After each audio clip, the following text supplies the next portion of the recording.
Good morning, everybody. The 29th of December. I always start with the date. I like to get my bearings. Just a couple of days until the end of the year now. 2018's almost here. I've had a good morning. I've hopped up a bit later than normal. It's starting to get quite hot out here in the shed now. But I got up at about 7 o'clock and I started writing by about 7:30, and it's 10 now, so I've just gone a bit over 2.5 hours of writing, which is a fairly big chunk, I guess, but it felt good. It just was a really nice flow this morning. And so yesterday, when I recorded my last film, I mentioned about the planning, the outline plan that I've got for the next 12 days, which was to do one act in the morning, one act in the afternoon, in terms of the outline planning with the template that I shared yesterday on the blog. And the idea would be that with 24 of those acts to complete, I'd have 12 days of doing 2 a day, which felt very achievable. So yesterday morning I completed one act, and then yesterday afternoon at about 5 o'clock I completed act 1.2. And so I sat down this morning with the intention of completing act 1.3 and then doing 1.4 this afternoon. But what happened is I kind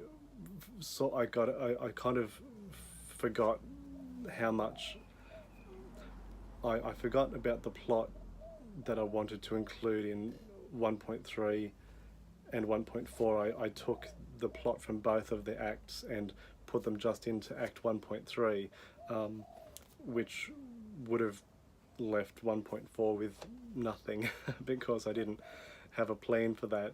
And when I looked at it, I thought it was actually very rushed. I mean, there were 2 acts worth of content that I accidentally just put into act 1.3 because the flow seemed nice, but when I looked at it, I thought that is too much happening for the time that needs to be covered, which is why I originally had them spaced out when I was doing the single word descriptions of those outlines. So when I sort of re-looked at it and thought about the content that would be involved there, I finished act 1.3, but then I also had a lot of 1.4 finished because I'd accidentally put it into 1.3 to start with. So it didn't take much to then expand it to the appropriate length to allow the action to take place in the duration that needs to happen for the scenes to make sense and for enough information to be conveyed without rushing through.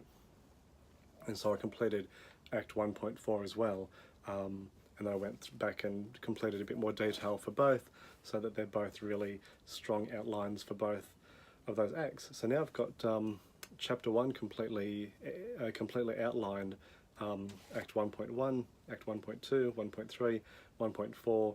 I got those finished. Well, they're now finished, which is nice. And when I had a look at what act 2.1 is going to involve, which is the start of the second chapter, I'm really excited about it. I've got these really great images in mind, and so it's nice leaving this morning now that point of being really eager to do the next one, because I'm going to go in this afternoon when it cools down a bit. I'll complete act 2.1, and it's just going to, I think, sort of roll very nicely because I know exactly what I'm going to do there. Whether I feel like pushing on and doing 2 acts in a session instead of the 1 act I planned, I'm not sure. That's my impatience coming through in thinking I can turn 12 days into 6 days. You know, that's a fine thing to do. I think I've got to resist that because I mean, one thing that I did this morning, I guess, that reminds me about that is a part of that template that I shared. It has things like, what are the characters thinking at the start of the act, and then how are they at the end, and what questions does the reader want asked at the start compared to the end, and what's the trajectory of this act, how's it moving things forward. And as well as those things, there's also the descriptions of the actions that take place in the act. And what I did when I accidentally did both acts 1.3 and 1.4 just in 1.3 before I had to break them back into the two acts that they were meant to be. I had all the action down, but I hadn't completed the descriptive components of the characters at the start, characters at the end, questions the reader has at the start compared to the end, and the trajectory of the act within the chapter and the story. So and it actually took me a moment to get my head into that particular space with that planning, because I had the action completed, and then I thought, well, maybe that's all I need. Maybe, you know, the action's enough now. And I was feeling a little bit, you know, a bit hot out here, and I felt like maybe wrapping up the writing session for the morning. But then I thought, no, I've got to complete all those parts to the template that I had set out, because it's not just enough to have the action that takes place. There are so many underlying concepts and things that you want to, what's the word I'm trying to think of?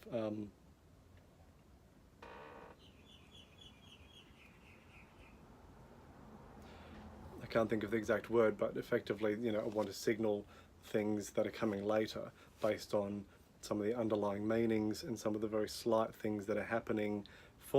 Foreshadowing. I want to sort of foreshadow things that are coming up, and the way to do that is not just through the action that's being described, but for me to have a good idea of why things are happening and what the characters are thinking internally, and those things will be shown, but in subtle ways that don't completely come through the action. So that's why it was so important for me to complete those other sections of the planning template. And when I did that, I feel very confident. New revelations came out for me in terms of things that I now understand about how the characters are feeling and growing, and their trust and distrust of each other and the world around them. So it's really important to just put more than the action down. It's, you know, you need all the underlying things as well. It makes sense. It makes sense until you feel like you're starting to get very sweaty, like I'm getting out here, and you feel like you just want to wrap things up. But it was good to go for a walk, take a break, and come back and do that. So that was really nice. I was actually going to say something else this morning, not about the writing, but about, I think I was just thinking, you know, and not to turn this into a, well, I was going to say not to turn it into a motivational movie, but I mean, I think that part of why I'm doing this, certainly the biggest part, is to be accountable for waking up each morning and writing, and that in itself is part of what I'm going to say next. But it's also wrapped up in that, what are the strategies to keep consistently coming back to a creative project like this and seeing it through to completion. Now that's a lofty thing to say at this stage, but I mean, I'm a week in. I can't remember exactly when I started this now. I'll go back and check shortly, but I've certainly been very consistent every day. Christmas Day, Boxing Day, you know, New Year's Day will be the same, I'm sure, in terms of sitting down and doing the writing required and being really happy with the results at the end. This isn't something I've been able to achieve in the past. I mean, I would sit down and go to write, and then an hour would have passed, and I could look at my internet history, you know, and seen a lot of websites that I'd been browsing for ideas, but, you know, the writing was very minimal, and then I would feel like the need to go cold turkey, cut internet access, think you know what you want to say, you've got the ideas, just do it, and then just sit down and, you know, do a 6 or 7 hour burst of writing and put it all down on paper with the idea that I don't have time to properly structure this across many weeks. I've got to do it in a day or two. You know, don't sleep, just do it. And I think what I'm doing now is the best and healthiest and most productive approach to writing that I've ever taken. It just shows what consistency does. I think this strategy of talking into a camera, in terms of, like I said, my accountability, even if no one were to ever view this, I don't want to look back later and think, oh, there's a day missed there. You know, why didn't I do it on the 29th of January? Why didn't I do it on this particular date? I think no, it's a testament to my own to my own sense of success with the project that I would be consistent, unless there's something, you know, just remarkable, or you know, that had to be attended to, like a medical need or a particular family need, or you know, something that happened. Obviously those things wouldn't play into it, but in days like this, across the summer especially, but also through the year, there shouldn't be a reason why, you know, I can't do an hour's writing in the morning for any given morning. The only thing that would stop me is maybe staying up too late the night before, laying in bed in the morning and thinking I don't have time now, I've got to get straight to work. Whereas this is my commitment to myself to say early to bed, early to rise, sit down and write, and then at the end of the session put the seal of approval on it by filming something like this to solidify the fact that it's taken place. The other thing I was thinking too this morning that has been helping the consistency component is I was thinking of a book, and I can't think of the chap's name who wrote it now, but I think it's called The Power of Habit. It was an extremely popular book, great audio book that I listened to a couple of years ago, and it made a big impact on me, particularly for things like this where I'm trying to keep really good daily habits. The idea of one of the ideas in the book was having something almost like a sensory thing to look forward to each day before you start the project that you're doing, or the particular work thing. That's a bit of like a Pavlov's dog's little sort of bell ringing that gets you salivating for the project at hand. And one of the things this morning, well, I guess a few things for me. I mean, one thing is having a nice place to write. I never really used to have a consistent space to write. I thought, I've got a laptop, I could go anywhere. I could go to a cafe, I could sit in the lounge room, I could be in bed, I could be at a desk, I could go to the library, you know, I could do anything. And I think that seemed like a nice sensory habit forming stimulation, to be excited by being able to go anywhere. But the lack of consistency and having to think about it, and there's very few places you can do that, you know, at 6 o'clock in the morning, that you can just wake up and think, I'll go, you know, I mean, I know cafes are open, but then you order food, they're busy, there's noise. I know there's ways of doing stuff, but for me, I thought that was going to be a motivating factor once for me, but it's actually turned out that having a quiet place to go to, this is just a messy old back shed, but it goes out onto a nice yard where I've got fresh air. I can just sort of go for a walk around and stretch my legs. I love waking up knowing I've got a nice breakfast to sit down to. I have particular cereal that I enjoy each day. I've got orange juice that I drink with it and while I'm writing, and that is a really nice sensory habit that I look forward to. That I think, oh, I look forward to having that nice cereal and that nice juice for breakfast, and that's just that extra little kick to get me going and get writing. I guess one of the other things is having a shower when I first hop up. But I've always done that for work, of course, but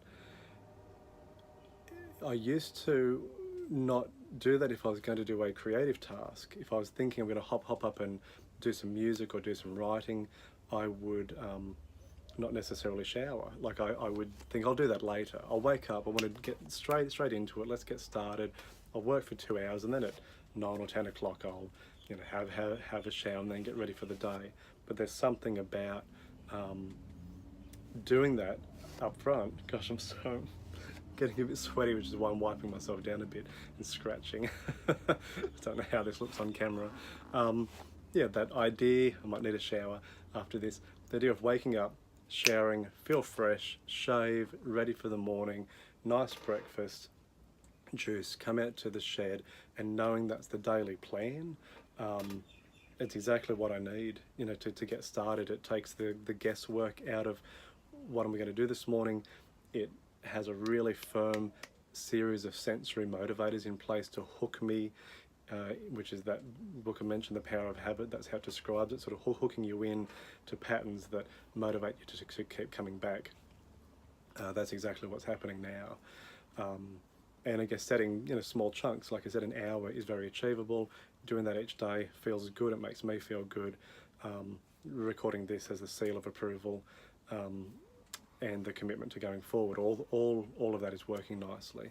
So I just wanted to mention that in case it's of any benefit. If there is anyone watching this to a creative project that you might engage in, just thinking about those consistent daily motivating hooks and habits that will keep you coming back to take the guesswork out of how you're going to prepare and engage with a project. So that's that. Thank you very much for allowing me to share this and put this up and to talk through those things.